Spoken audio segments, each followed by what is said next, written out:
Hello, my dear friends. Welcome you again on the YouTube platform. This is Satish and you are watching my YouTube channel अंग्रेजी Academy. Dear students, आज का जो हमारा session होगा बहुत ही important session होगा, आपके लिए 2 मार्क्स का होगा। देखिए, हम आपको एक इंपॉर्टेंट बात बताएंगे। क्लोज के अंदर जो बोर्ड क्लासेस हैं, 10th क्लास और 12th क्लास, दोनों के अंदर एक टॉपिक है क्लोज का, और उस क्लोज के अंदर आपको आपकी जो बोर्ड एग्जाम है उसमें कैसे क्वेश्चंस पूछे जाएंगे। इसमें देखिए, क्लोज जो होता है वो एक अलग प्रकार का टॉपिक है जो कॉम्पिटिटिव एग्जाम्स में अलग तरह से पूछे जाती है। सिंपल जो सेंटेंसेस होते हैं वो क्लोज बनाते हैं, और जैसे कि मान लीजिए क्लोज एक क्लोज है वो सिंपल सेंटेंस कहलाता है, और दो या दो से अधिक क्लोज होते हैं वो कोई कंपाउंड सेंटेंस होता है, कोई कॉम्प्लेक्स सेंटेंस होता है।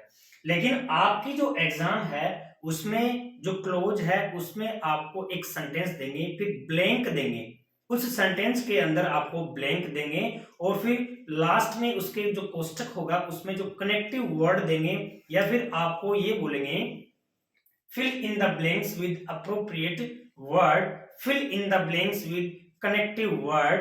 कोई भी जो भी सुइटेबल वर्ड होगा, कनेक्टिव वर्ड होगा, दोनों में कोई भी एक आपसे पूछ लिया जाएगा। ये आपका जो क्लोज है वो पूछने का तरीका है। हर जो एग्जाम पीछे जो हुए हैं उनमें भी उसी तरह से पूछा गया है। अब जो होगा एग्जाम जो नेक्स्ट आपका होगा उसमें भी सेम वैसा का वैसा ही पैटर्न जो है वो आपसे पूछा जाएगा। तो देखिए, सबसे पहले हम क्लोज की बात करेंगे। तो क्लोज के अंदर जैसे मैं आपको एक सेंटेंस लेके समझाता हूं कि आपको एग्जाम में किस तरह से पूछा जाएगा।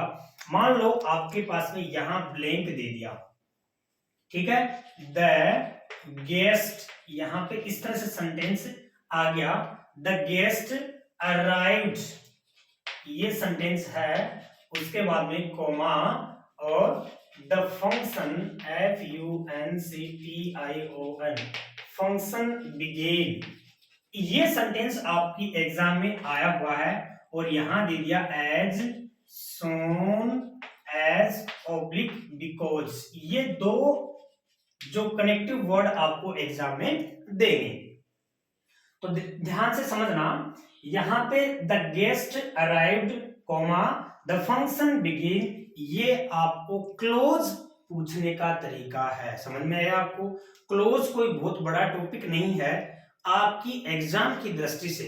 ये नहीं है जैसे कि क्लोज काफी सारी होती हैं, एडजेक्टिव क्लोज है, एडवर्ब क्लोज है, उसके बाद में आपका जो नाउन क्लोज आता है, ये अलग अलग क्लोजेज होती हैं। वो वाला सिस्टम आपकी एग्जाम में पूछने का तरीका है वो ये वाला है, यानी कि आपको सेंटेंस दे देंगे, ये आपकी बोर्ड एग्जाम में ये वाला सेंटेंस आया हुआ है। और यहाँ पे एक सेंटेंस देखिए आपका और देता हूं मैं, यहाँ पे दूसरा सेंटेंस आ गया, यहाँ आपको लिखा रन फास्ट ब्लैंक यू में कैच द बस, यू में कैच द बस। ये सेंटेंस आपकी एग्जाम में दिया, और आपको यहां पे ऑप्शन में दे दिया सो दैट ऑब्लिक LEST, ये सेंटेंस आपकी उसमें दिया एग्जाम में।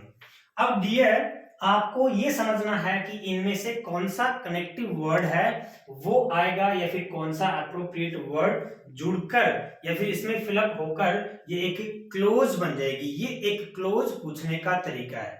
समझ में आ गया मेरी बात? आपको कोई भी कंफ्यूज नहीं होना कहीं पर भी, सिर्फ आपको ये देखना है कि यहाँ पे आपको कनेक्टिव वर्ड देंगे, क्योंकि आपके जितने भी एग्जाम्स में आए हुए हैं पहले के क्वेश्चंस हैं उनको देख लीजिए।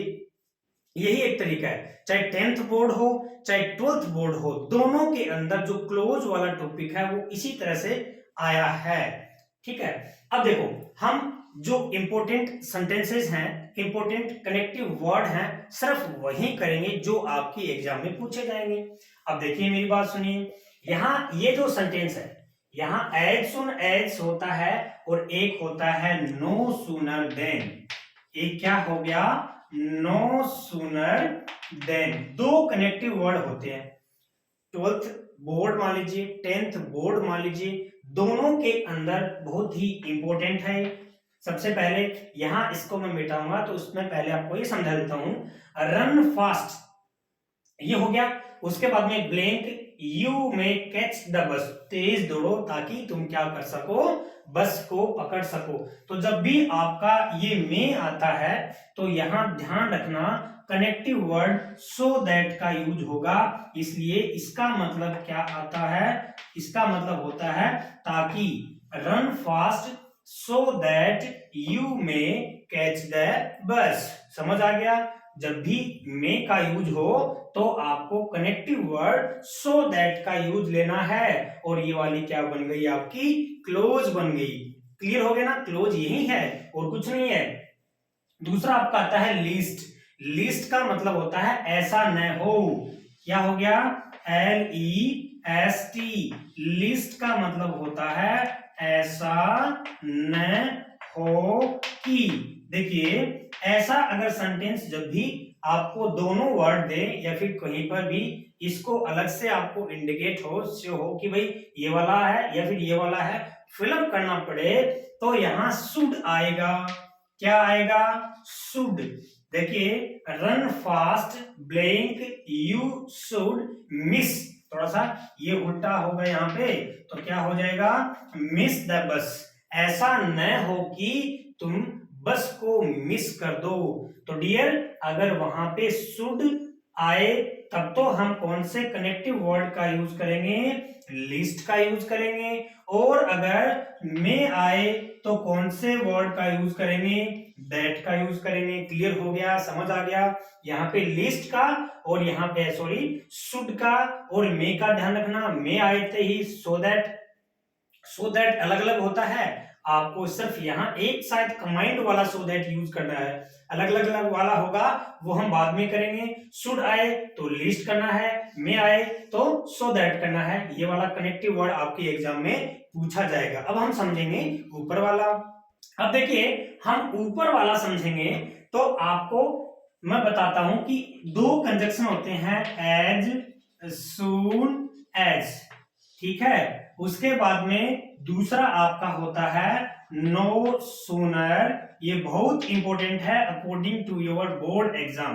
तो आपको सीधी सिंपल सी बात है, अगर नो सूनर भरवाएगा तब तो यहाँ पे देन जुड़ा हुआ मिलेगा। यहाँ जो कोमा दिया हुआ है वहां पे देन का यूज होगा। तो देन का यूज हो तो आपको समझना है कि ये जो नो सूनर का पेयर देन से बनता है, यानी कि देन का पेयर किससे बनेगा? नो सूनर से बनेगा। समझे क्या? ये एक क्या होता है, जिस तरह से नॉट ओनली बट ऑल्सो होता है, आइदर का और होता है, बोथ का एंड होता है, उसी तरह से नो सूनर जो है वो देन, इस तरह से इससे पेयर होगा। एक चीज एज सून एज जो है इसका मतलब होता है जैसे ही, ज्यों ही, जैसे ही, ज्यों ही। देखो, अब इसके अंदर आपको क्या करना है, जैसे ही या फिर ज्यों ही जो गेस्ट है वो अराइव्ड हुआ, पहुंचा, फंक्शन स्टार्ट हो गया, फंक्शन स्टार्ट हो गया। तो आपको अगर स्टार्टिंग में ब्लैंक आता है और यहां कोमा आता है, कोई भी हेल्पिंग वर्ब अगर नहीं आए और यहाँ पे कोई भी वर्ड नहीं आए, तो ये जो क्लोज हैं उनके लिए हम कौन सा कनेक्टिव वर्ड यूज करेंगे? एज सून एज का यूज करेंगे। नो सूनर का सेंटेंस जैसे देखिए, ये एज सून एज वाला नो सूनर में चेंज होता है, नो सूनर वाला एज सून एज में होता है। तो देखो, इसी सेंटेंस को अगर नो सूनर में बदलवाता है तो देखो क्या हो गया, यहाँ पे एज सून एज वाला है तो इसकी जगह हम क्या करेंगे? नो सूनर लिख देंगे। अब ध्यान रखना, ये जो नो सूनर है इसके बाद में हेल्पिंग वर्ब आती है, चाहे वह किसी भी टेंस की हो। यहाँ वर्ब की सेकंड फॉर्म है, यानी कि पास्ट सिंपल टेंस है, तो उसकी हेल्पिंग वर्ब यहाँ पे डिड आ जाएगी। अगर मान लीजिए यहाँ पे is, am, are, was, were, has, have, had, कोई भी हेल्पिंग वर्ब यहाँ होती, यानी कि अगर फर्स्ट फॉर्म होती है तो डू डज बनती है उसकी हेल्पिंग वर्ब, सेकंड फॉर्म बनती है तो यहाँ पे डिड बनती है उसकी हेल्पिंग वर्ब। अब यहाँ देखिए, अगर मान लीजिए सेकंड फॉर्म आई है तो हम यहाँ क्या करेंगे, नो सूनर डिड, कौन है, द गेस्ट। फिर यहाँ देखो, यहाँ जो वर्ब सेकंड फॉर्म क्या बन जाएगी, फर्स्ट, बिकॉज हमने डिड का यूज किया है। तो यहाँ आ गया अराइव, क्योंकि डिड के साथ में फर्स्ट फॉर्म ही आती है। तो no sooner did the guest arrive, फिर यहाँ देखिए देन लग जाएगा। नो सूनर किसमें, देन में हमें बनाना है। तो यहाँ पे the function began, the function began, start हो गया। क्या हो गया, फंक्शन स्टार्ट हो गया। इस तरह से आपको नो सूनर और एज सुन एज वाला बहुत इंपॉर्टेंट है आपकी एग्जाम की दृष्टि से। तो नो सूनर का यूज कब करना है, जैसे ही जो ही वहां पे हमारे जो गेस्ट अराइव हुए, फंक्शन क्या हो गया, स्टार्ट हो गया। इसका मतलब भी यही होता है। आपको दोनों में कोई भी अच्छा लगे आप ये भर दोगे, सेंटेंस चाहे कैसा भी आए। अब देखिए आपके सामने एक सेंटेंस ये है, he blank visited India blank England so that, एक कंजक्शन तो ये हो गया, दूसरा हो गया नॉट ओनली बट ऑल्सो। आपको शॉर्ट एंड स्वीट शब्दों में मैं आपको बताऊंगा। जैसे ये सो दैट कौन सा है, सो के बाद में डेस यानी कि दैट, पहले सो उसके बाद में दैट का यूज होता है। तो देखो सबसे पहले मैं आपको ये बताऊं कि आपके जो कनेक्टिव वर्ड हैं सो दैट, ये इसको छोड़कर एक है नॉट ओनली और बट ऑल्सो, नॉट ओनली और बट ऑल्सो। उसके बाद में आपका क्या आता है, आइदर और, उसके बाद में आपका क्या आता है, नाइदर नोर, उसके बाद में आपका क्या आता है, बोथ और एंड। ये है सेंटेंस। तो देखिए ये सेंटेंस आपकी, ये जो कंजक्शन है, सेंटेंस नहीं कंजक्शन है, ये कंजक्शन आपको सेंटेंस में यूज करवाएगा। यानी कि ये जो सेंटेंसेस दे रखे हैं वहां पे आपको कोष्टक में कोई भी वर्ड दे देगा और उसके लिए आपसे ये भरवा लेगा कि इनमें से कौन सा आएगा। देखिए not only but also, either और, दोनों एक ही चीज है। या तो आपसे ये करवा लेगा या फिर ये करवा लेगा, दोनों एक साथ नहीं देगा, ये ध्यान रखना। दूसरा क्या आता है आपका, नाइदर नोर, तो ये भी आता है साथ में, और बोथ एंड। अब इसको समझने का शॉर्ट सा तरीका आपको मैं बताऊंगा। आपके पास में यानी सेंटेंस जब दो होते हैं तो देखिए उसमें अलग क्या क्या चीज होती है।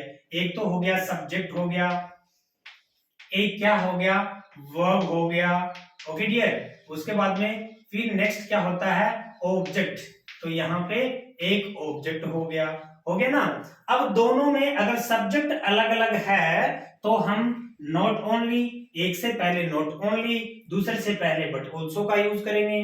वर्ब अगर अलग अलग है तो एक से पहले हम नॉट ओनली या फिर बट ऑल्सो, यानी कि हम ये भी और ये भी दोनों साथ में, और इसका सबका यूज, क्योंकि ये दो जो पार्टीशन वाले हैं, दो जो जोड़ने वाले जो कंजक्शन हैं, उनमें चाहे सब्जेक्ट अगर अलग है तो एक सब्जेक्ट से पहले ये वाले, अगर ऑब्जेक्ट अलग है तो एक ऑब्जेक्ट से पहले ये और दूसरे से पहले ये। देखिए सेंटेंस बना के मैं आपको समझाता हूं। यहां हमने देखा कि Raju not only reads, okay, यहां पे आ गया बट ऑल्सो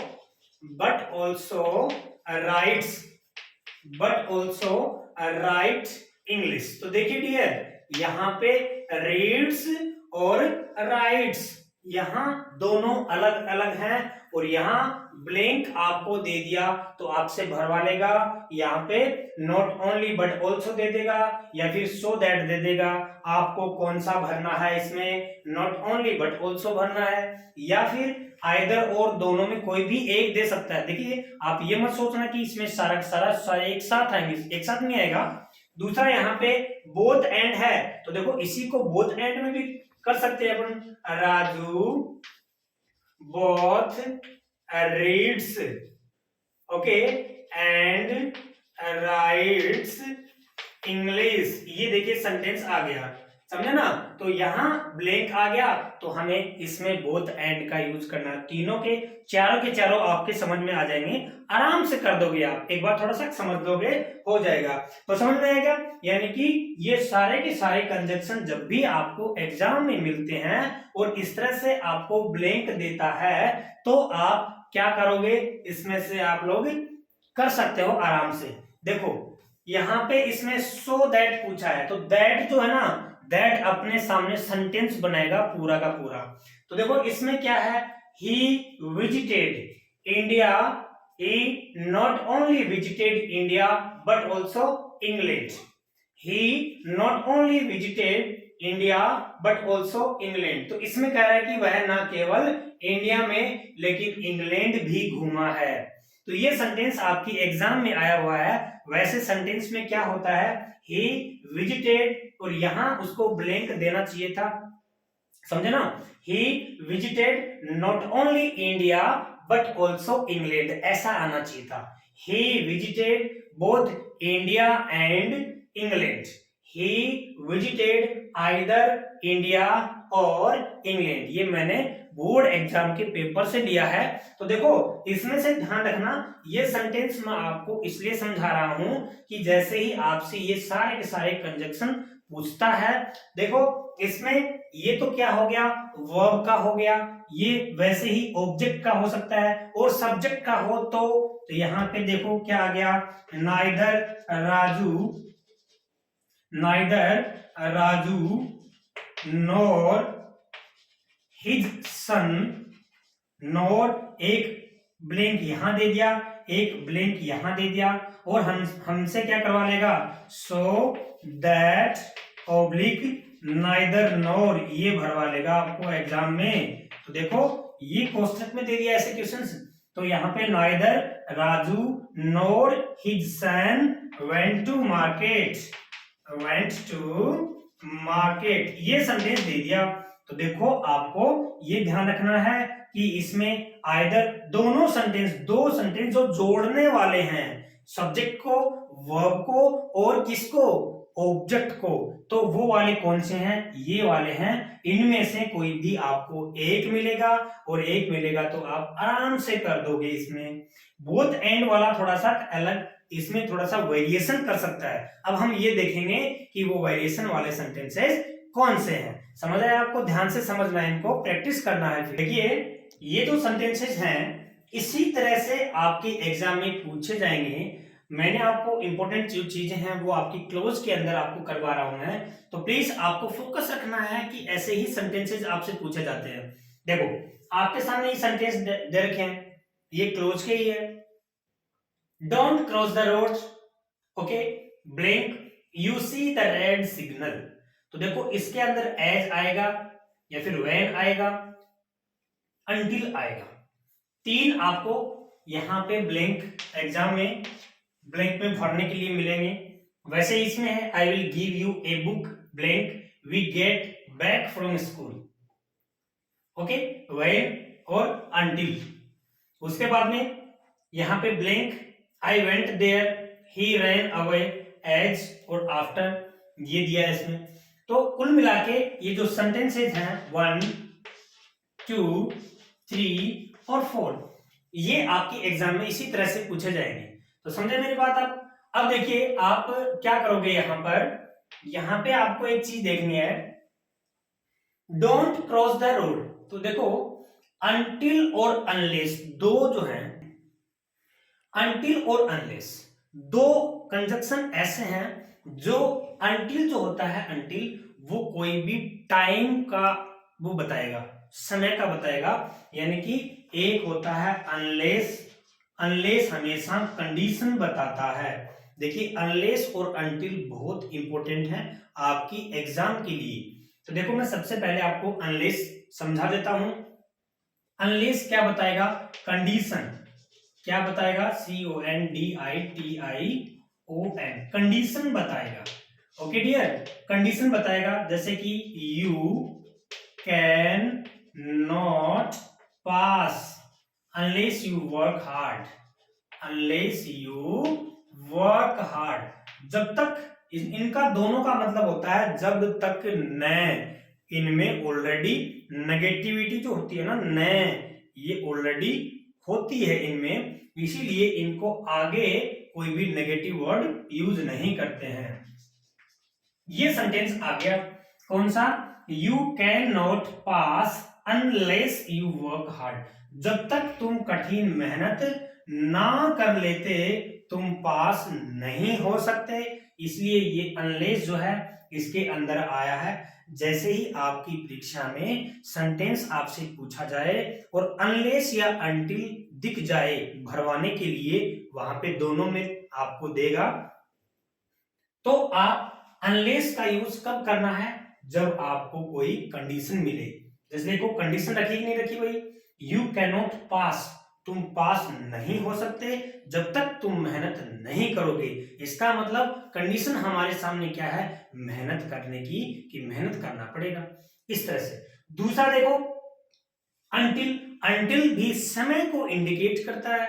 कैसे, don't cross the road, road को क्रॉस नहीं करनी है जब तक तुम्हें रेड सिग्नल नहीं दिख जाए। यानी कि जब तक तुम रेड सिग्नल ना दिखे आपको रोड क्रॉस नहीं करनी है। ये सेंटेंस है, यानी कि जो रेड पैदल जा रहा है कोई भी और वो देख रहा है कि भाई लाल बत्ती जो है ना, लाल बत्ती का मतलब ये हो गया कि साधन नहीं आएगा, इसलिए उसको इंडिकेट किया, उसको वार्निंग दी है कि सड़क पार तभी करना है जब रेड बत्ती हो ना तभी।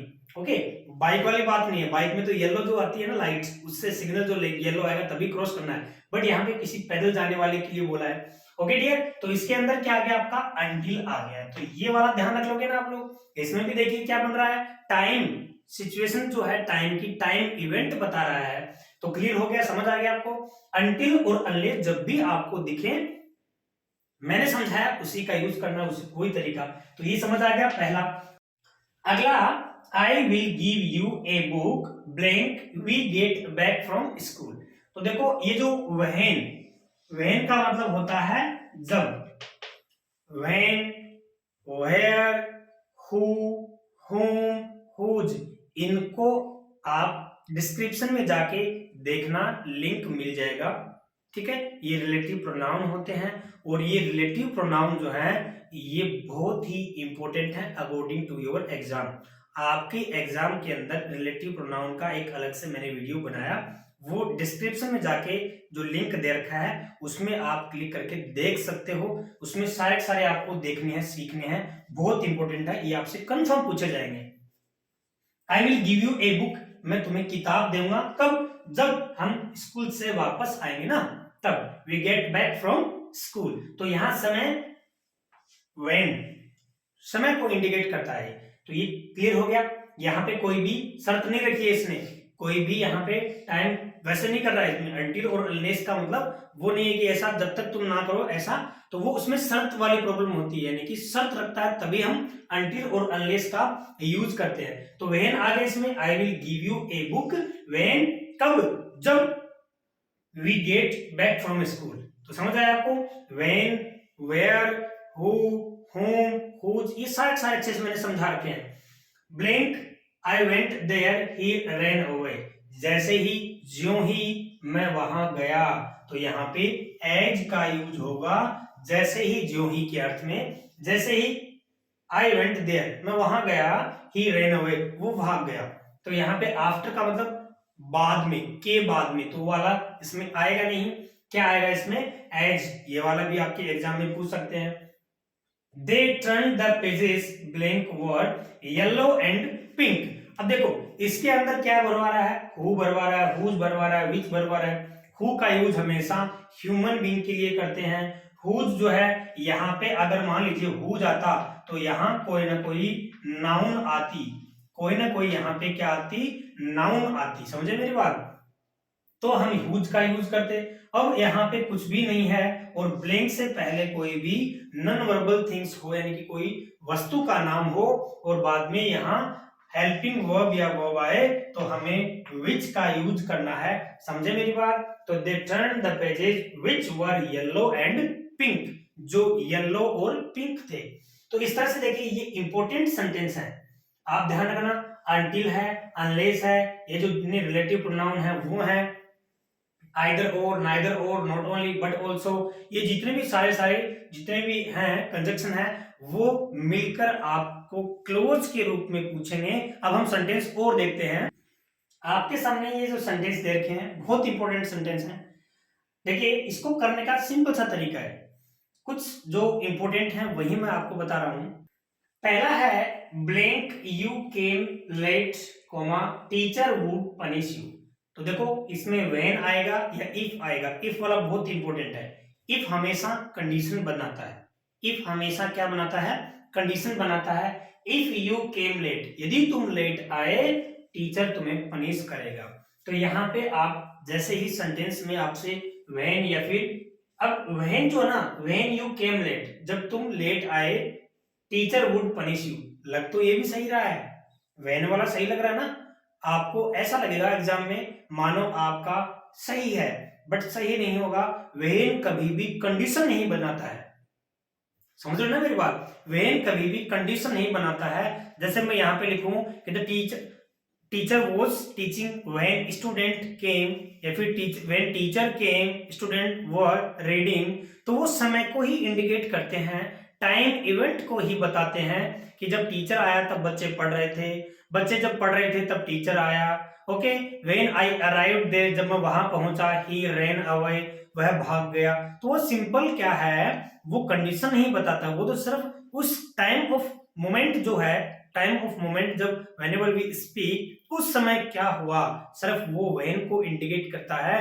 ओके, उसके बाद में कंडीशन बनाएगा इफ, यदि तुम लेट आए तो टीचर तुम्हें पनिश करेगा। तो ये ध्यान रखना बहुत इंपॉर्टेंट है। इस तरह से इन दोनों में आपको डिफरेंस इस तरह से ही क्रिएट करना है, समझे मेरी बात। दूसरा, मीना इज ब्लैंक इंटेलिजेंट, ठीक है, ब्लैंक आया।